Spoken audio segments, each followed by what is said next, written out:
Hello and welcome to Cartoonist Kayfabe. My name is Jim Rugg. I'm Ed Piskor. We're going to look at Prophet number 8, Prophet versus Bloodstrike by Stephen Platt. Before we do, I want to remind everybody about Cartoonist Kayfabe's Comic Book Christmas in July event, the last Saturday of July.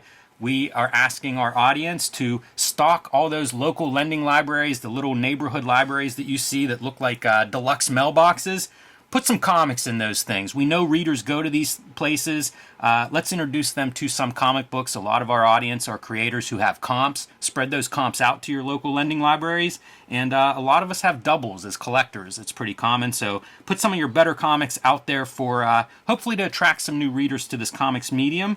And stick a note in those comics where they can find more comics in your area if they like what you've stocked. Let them know about the local comic shops. If your library has a good graphic novel section, put a note in there. Or if there's a bookstore where you get your graphic novels, let everybody know where they can find more of what you're supplying in those lending libraries. And that is Cartoonist Kayfabe Comic Book Christmas in July. Let's start a new event along the lines of Free Comic Book Day. Make some new comic book readers. We also ask everybody to like, follow, and subscribe to the Cartoonist Kayfabe YouTube channel if you haven't done so already. Hit that notification button, the little bell icon next to the subscribe button. That'll let you know when we post a new video. You'll be the first ones in line for the Kayfabe effect. If you see something like Prophet number 8 that you want to add to your collection, you'll be the first one looking for it at your local shop or online, wherever you buy these back issues. Sometimes they disappear, sometimes the prices soar. You might be okay with Prophet number 8. I think there's a lot of those out there, but you do want to be ahead of the Kayfabe effect whenever possible. And let these videos play through to the end. That allows YouTube's algorithm to share our videos with other comics fans who haven't found Cartoonist Kayfabe yet. It's how we grow this channel, and we appreciate your help on that. And now, Ed, back to Stephen Platt, Prophet. I think he's at his plattiest on some of these covers. Like, when you investigate his work, you realize that we're talking about the work that he draws and inks himself. It might be about 60 pages. Might be less. It's not very much. I think it's 2 issues of Moon Knight. It's 1 issue of Prophet and various covers. And this is a late period Stephen Platt. Like, I think he's inking this completely. Mm-hmm. And that's late for him. You know, like he was dealing with like Marlowe and those guys. But he's also pushing his shapes and stuff into inconceivable. Like this is you know, Tetsuo. In fact, I kind of want to put you on a spot, Jimmy. Oh boy. And I want you to pull out just a basic structure. like what are we looking at here? I'm imagining it's 2 arms doubled over, like holding his trunk. But if you could just, for me, maybe you need a Sharpie, maybe you need this. Just show me like where both of those arms are. What's the back? This is hilarious. Because as you start to break this down, I think it does get a little bit complicated here, but nonetheless, a good exercise for anatomists out there. Yeah, I was admiring, there's a gigantic back muscle right here that I think... So that's a lat? That's a kayfabe lat, I believe, and it is large, preposterous.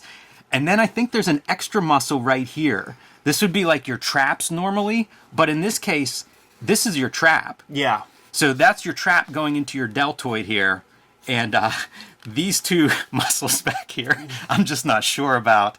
And then, yes, you're right about the 2 arms trying to kind of hold in that middle section. And as far as I can tell, that's your arm setup. So just hands inside of there and a little bit tight. Not sure how easy that is, but as we're going to find out in this issue, he needs to hold in those guts. Because this is a brutal fight. This is a comic, I don't think I picked this up whenever it was originally published. And so I've read it like within the last 10 years. Whenever I started kind of rebuying some of this 90s stuff is when I actually read this issue. And when I read it, I remember thinking like, this is one of the most brutal like crossover fights ever. Yeah. And it'll be fun to dive into that. I brought Bloodstrike because this is part 1, although they don't actually fight in this issue. Here's your creative team. You can pause that for a second. Carl Ostatter, I think, is noteworthy. He did a book called Q Unit at Harris that I think was pretty heavily promoted. I think there was an Ash Cannon Wizard or Hero magazine. Yeah. He also, I believe, spent time in Extreme Studios, Wildstorm or Homage Studios. It might have been Homage at the time, but Jim Lee's studio, and I think maybe even Top Cow. I think he floated through all three of those studios, so kind of noteworthy for that. And I think at this point you're doing the what we would see like Herb Trimpe doing at Marvel when it was like, imitate these image guys. I kind of feel like that's what he's doing, where like, I mean, is he 20 heads tall? I mean, that's an 800-pound chiseled physique there for Prophet, and it's just big, like I think that's the name brand of the storytelling at this point. But these guys don't quite fight; they just get to the point where they meet. So the fight's about to start, and that's all reserved for Prophet, and we'll dive into that. But a couple of back pieces that are probably worth mentioning. I like this Bloodstrike whenever they switch from team to this character version. I thought that character version always looked pretty cool. Get some fan art. And then Chap Yape profile. Oh, yes. Only 21 years old at that 21, point. dude, and has 10 comics under his belt already. He was 19 years old. Like that's why I hold him in such high esteem, and I look up to him so much because I was 12 and he was 19, and it felt so close. Like if you just work your ass off, like you might get a shot, so like everybody always like laughs whenever I see his name or whatever, and I exclaim, but that's the value. Like it was a very hopeful thing to me. I don't know what all he did, because like War Child is what he's talking about. I think that was like 6 issues or so. Maximum Press might have published it. Yeah. And that's about the last I know of him. So he burned bright. And he's one of these guys, like you would see young dudes show up in one of these studios, and then they would sort of like do a little bit of imitating whoever studio it was, and then blossom into themselves. Because he's so young and did so much and was good to begin with, imagine if he'd have spent 10 or 20 years in comics, like where his style would have gone. Because he was pretty strong. By the time he finishes War Child, one of the more impressive guys to come through Extreme, in my opinion. Yeah, these guys, they got addicted to the money, and he's a worker, like. This guy's got a family and stuff like that, needs a supportive family, is used to a certain income. Like one of the things with Chap Yap was the Entertainment Weekly blurb that said something like, comic book rookie stands to make $250,000 in his first year, and it implied that is what comic book rookies make. It wasn't like it's a special thing, but this is when comics were crypto. You know what I'm saying, man? And there was money being spent. Wait, comics were crypt? Money was being spent, and investments were being made. You even hear in our shoot interview with Rob Liefeld how he's talking about, paying Alan Moore $20,000 a script, $40,000 every Friday is a good investment for him. Like they thought about that stuff in these terms. And Chap will go on to do the Heroes Reborn, like he's on Avengers. That's right, yeah. And then he goes away, but what is crazy is some years, like maybe the next year or something like that, it's not a comic, but it's an advertisement in comics. It's for Vans, and it's like a cyborg dude jumping at you, and like the feet are coming like extremely foreshortened, and that's Chap Yap. And I feel like that might be his very last comic page because he's in animation, like just like Jeff Matsuda. You'll see their names pop up at the end. And one of the funniest things at the beginning of Cartoonist Kayfabe when we're doing Wizard coverage specifically and stuff, and I'm talking Chap Yap, this, that, blah blah blah. It was John Pham who hit me up about something. Maybe it was like when we were talking Xeric Grant, something like this. And I was just going through, he hit me up on Facebook, and I'm just going through his pics, just seeing what he's up to. And he's putting on these cartooning workshops for kids with it's like, here's me and Chap, blah, blah, blah. And I'm like, dude, you do cartooning workshops with Chap Yap? And he's like, hold up, he's Chap Yap from Team Youngblood? Like, I know that dude. Like, and he didn't like know his last name or something like that. That's amazing. Yeah. But I always thought this was something to note too. A Rob Liefeld character sketch, very loose sketch of this Link character. Kind of fun to see that worked out. Yeah, it is so loose, like the line work and stuff on his feet and the outline. You would see that in like all of his characters designs, like the Cable one and stuff like that. This is one of those things, like this is how deep it goes, people. Youngblood issue number 0. It's a backstory, right? And you see a character Link, and he's got like a brown outfit. And you never see him again until Extreme Sacrifice. And they bring him back with that blue costume looking like Shinobi.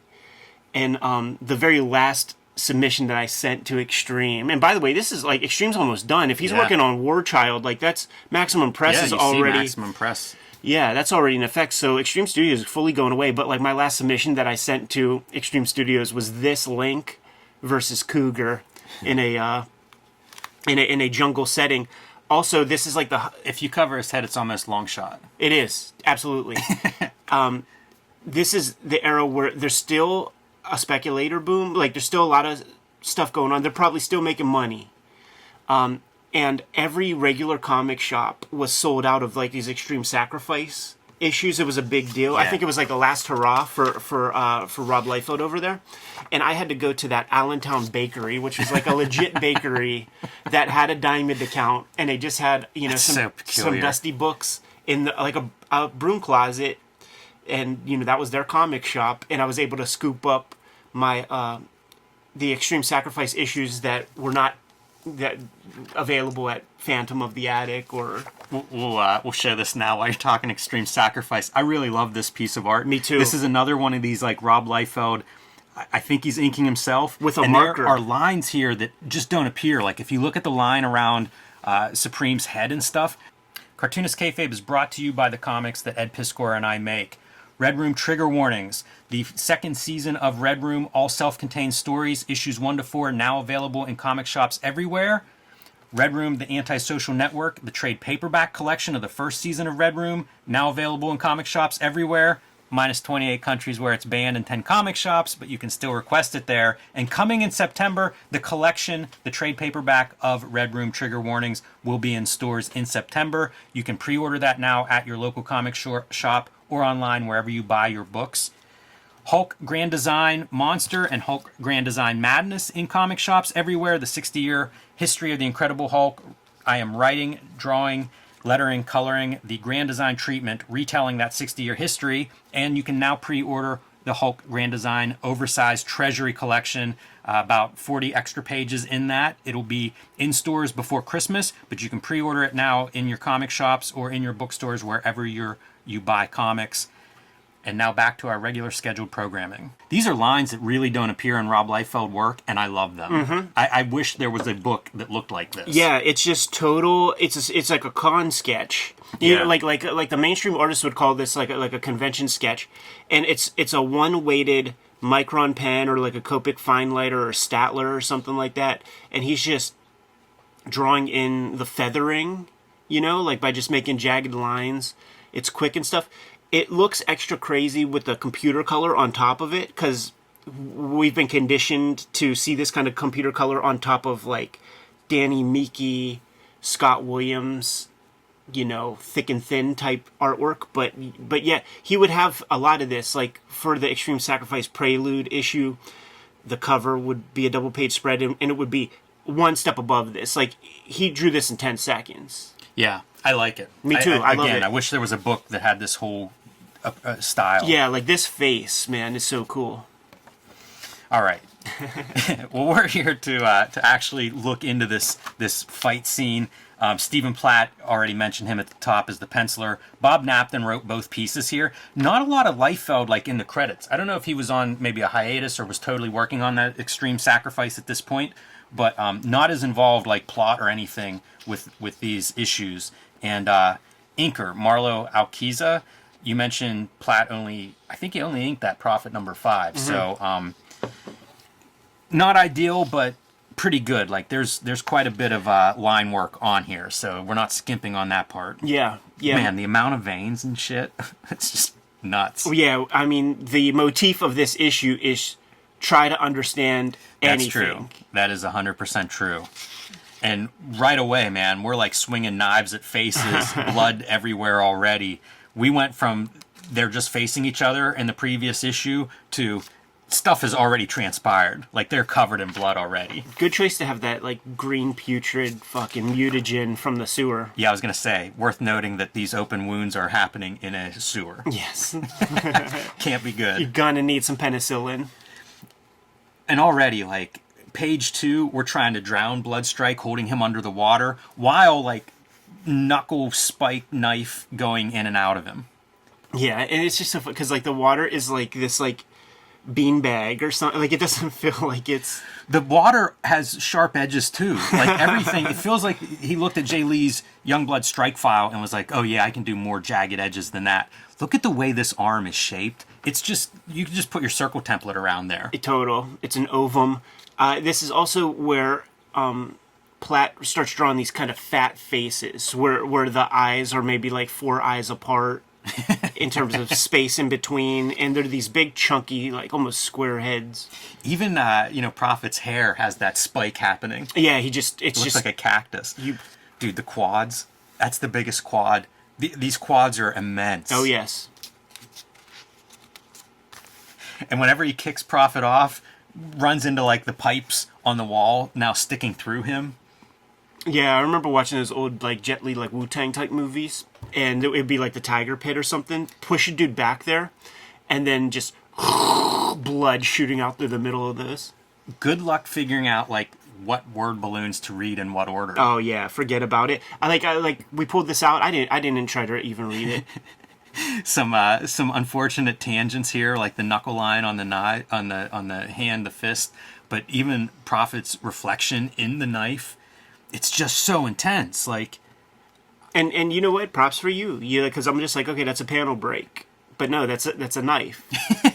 It's the same shape as these panels, by the way. Which is that a happy accident? What's going on there? Yes, it's a happy accident. He's not designing pages. He's not putting your golden circle grid on top. The motif on this spread is not knives. Like each of these panels has that kind of angle to it. It constantly goes back and forth too, of like no knife in Prophet's hand here, but then we've got a knife down here that he's throwing out. So these are coming and going. There are knife edges coming out of Bloodstrike's the back of his fist, almost like the Wolverine blades, but one gigantic triangle-shaped knife, and the blood splatter behind him on the wall. This is outlaw shit. I have to say, man, it abuses the 180-degree roll. Big time. There's a lot of abuse going on in the storytelling of this issue. And your knife is finding its home here. As it cuts Bloodstrike, it looks like it cuts him in half, but good news, he's not dead yet. We're going to get a couple more pages of this battle. Another version of the holding in your guts gimmick. Yeah, absolutely, and it really seems like you need it after this. That was cool that he cut the bullet belt, though. The bandolero gets cut in half as part of the, the ramification of sticking a gigantic machete through the guy. Still has the pipes sticking out of his chest and stuff, though. Yeah, and now the story, I believe, is he's pulling the knife out of his guts, and he's going to use that now as his weapon. Also, like the spikes that just line his arm for... Yeah, you would think that he's also cutting his own leg. Exactly. A couple of times. Yeah, in fact, I don't think you could even do this move without stabbing your other arm. You know what? I've never done a panel border like this, and I love it. It makes sense for that kind of moment. Absolutely. This is another one of these pages. I believe the way you read this is this panel that does cross your gutter, and then across here, and then across here, I think.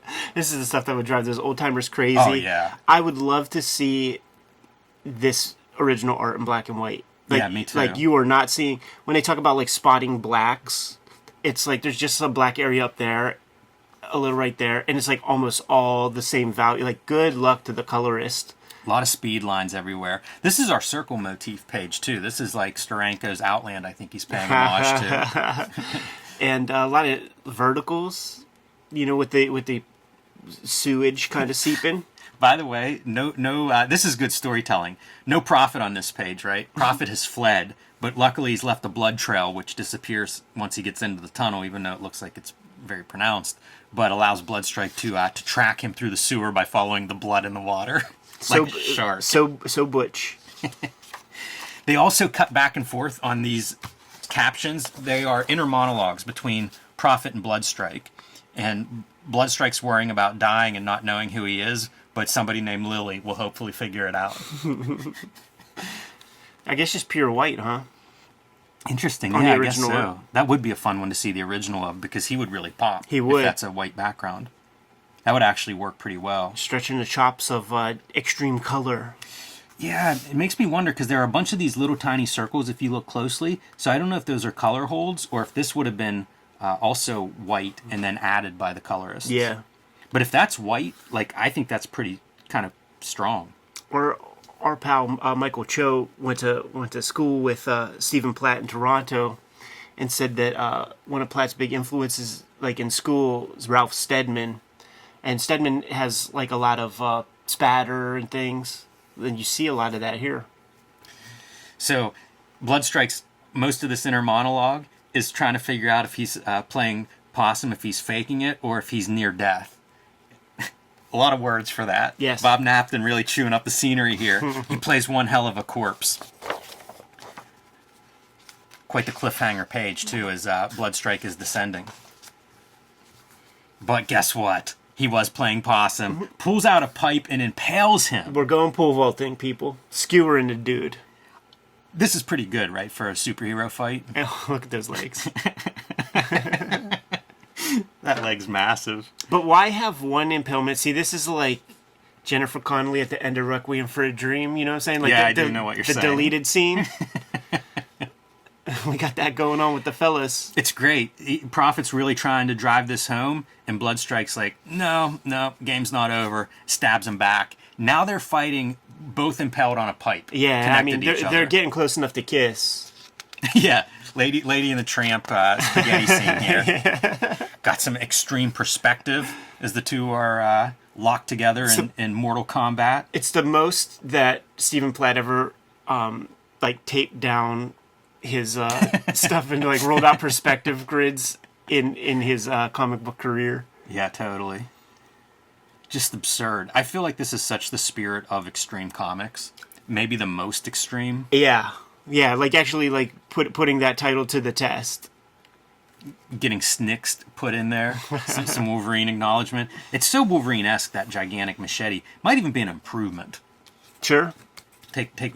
You know, what would make Wolverine more hard-ass? If it was a machete that was coming out of the back of his hand? I mean, these guys are super close, super far away, so it really is. They're penetrated and moving like this. Yeah, that's right. That's exactly what they're doing. And swinging at each other with knives They're docking. whenever they get close enough. I love it's just like the airbrush red everywhere. And they're almost dead whenever the subplot, the guys that are coming at him, what's his name? General Wargame is, I guess, the mastermind behind this macabre scene. This turns out it's a three-parter. I had no idea there was a part 3, but I think this concludes our Prophet Bloodstrike fight, and then part 3, presumably, they're teaming up. Isn't that the way these crossovers go? I actually don't have Bloodstrike 16, so I'm adding that to my, I guess, request from Kayfabers to send in a Bloodstrike 16 so I can see how this thing ends.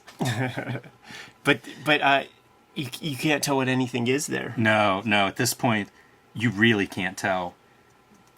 Or at least the colorists can't tell, right? Because I think this is the edge of Prophet. This is another one where, like, bust out the magic markers and let's diagram what we're seeing here. But the coloring doesn't help because you're just bleeding in from, like, his lat into the gigantic quads of our no-name guy with the Weapon X mask. Yes. That's carrying him out of there. Absolutely, man. 16 pages of comics you got. That's less than Marvel in the 70s. One less than Marvel in the 70s. Look, there's our guy, Stephen Platt. He's got a fucking headshot. Yeah, man. That's 90s comics, dude. You know what's funny is Liefeld, I feel like, still looks younger. Oh, totally. It might have been, man. Who knows? So that's it, but I do feel like that's your most extreme comic that you're going to find in the image history of extreme comics. Yeah. Keith Giffen back here, Jeff Johnson and Dan Panosian, Robert Loren Fleming, all working on Supreme. I think this might have been a Supreme annual, like annual number 1. I do know that that Giffen would write some Supreme. Like, that was definitely a comic that Liefeld put investment into, man. You know, he would get Giffen to write it for some time and get, like, the best talent that he could muster in terms of comic book storytelling. It was always divorced from, like, this kind of extreme stuff. Yeah, you know? yeah, it was different. It was a classier extreme. That said, there is one guy who, like, draws some stuff in the teens. I think his last name begins with a P. That is almost Platt-like. Like, I forget his name. I don't even have the issues. I just bootlegged the comics and was like, holy fuck, who is this guy? Huh. He's never talked about. And you don't ever see those comics, even in the quarter bins. But there's like there's a guy that's never talked about from Extreme that has like a really wild style that's not far from this. Interesting. I'll have to check into that one. Yeah. I don't know if I have any of those issues or not, but I'm sure I can find some examples online if nothing else. Yes. But this is the last issue, I believe, of the first Prophet series. No, it's not. There's like 10 issues because like issue 9 is white cover, Prophet stand up there, and then there's issue 10, which is the Extreme Sacrifice. That's so funny. And then that'll be it. Because they're already advertising like the ongoing. That's what this is. The Quest Begins, Explosive First Issue. That's why I thought it was... That's funny as fuck. Because they call it the Prophet miniseries. Well, you know what it is, man? It's like it takes him a fucking million years probably to draw that or something. Yeah, it could be. Yeah, well, you know, like, these guys, like, they were flying by the seat of their pants. They really are. It's so chaotic. Like, how could you keep up even if you were trying? Yeah. But man, the veins, the shell casings, the swords... Ridiculous. There's even like a grenade being thrown in there. For good measure. Yeah.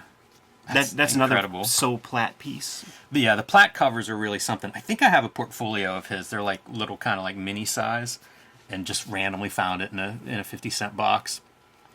A portfolio of Stephen Platt at digest size. I can't even imagine.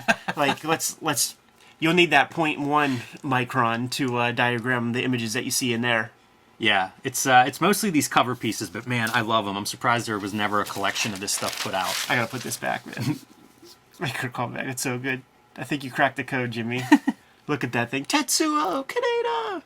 It's sound. You can see his anatomy. It's pretty sound. I just gotta add the quad size. Those quads are really impressive. Like Mr. Schuster, my history teacher, man, he could pull 900-pound leg press. Look how little his face is. Yeah, that's the best. Hamburger. Good to go, Jimmy? I am. Kayfabers, Cartoonist Kayfabe, Comic Book Christmas in July is the last Saturday in July. We are going around town and stuffing those free little lending libraries in town full of our comp copies, our doubles, and whatever other comics we can cobble together to help sow the seeds of future comic book reading generations, man. You can like, follow, subscribe to the Cartoonist Kayfabe channel. Hit the bell so that we can notify you when new vids are available. Jim, what do you have out there? Hulk Grand Design Monster and Madness are in stores now. And Hulk Grand Design, the Treasury Collection, is available now to order. It's on Previews World, so start telling your local comic shops that you want a copy of that. It'll be out in time for Christmas. I designed it. It's the best comic that I've made so far. I'm super excited to share that with everybody. And probably, man, I must have made 50 changes from the print edition, from the comic books to the collection. So there'll be a lot for us to talk about as that book gets closer. But you can order that now and join me on patreon.com/JimRugg to see more of my comic art. Red Room, the Antisocial Network trade paperback, has been in stores for some months now, collecting the 2021 season of Red Room Comics. Forthcoming is the Red Room Trigger Warnings trade paperback in September, collecting the 2022 season of Red Room Comics. Murder on the Dark Web for Fun and Profit is 4 issues plus 50 or more pages of back matter and extra materials in that trade paperback. It's banned in more than 28 countries. It's banned in more than 10 comic shops. So you may need to go to the link tree in the description below to order and pre-order current and future Red Room Comics, or hit up the Patreon for $3. You can get the entire archive, and I put up new strips every Tuesday, and at a certain point, the comics on the Patreon come out before the printed material. What else do we have out there, Jimmy? You can subscribe to the Cartoonist Kayfabe e-newsletter at the links below this video. You can also find Cartoonist Kayfabe t-shirts and merchandise at the links below this video. It's another great way to support the Cartoonist Kayfabe channel. Jimmy, given those marching orders, we'll be on our way. Read more comics. Of the extreme variety.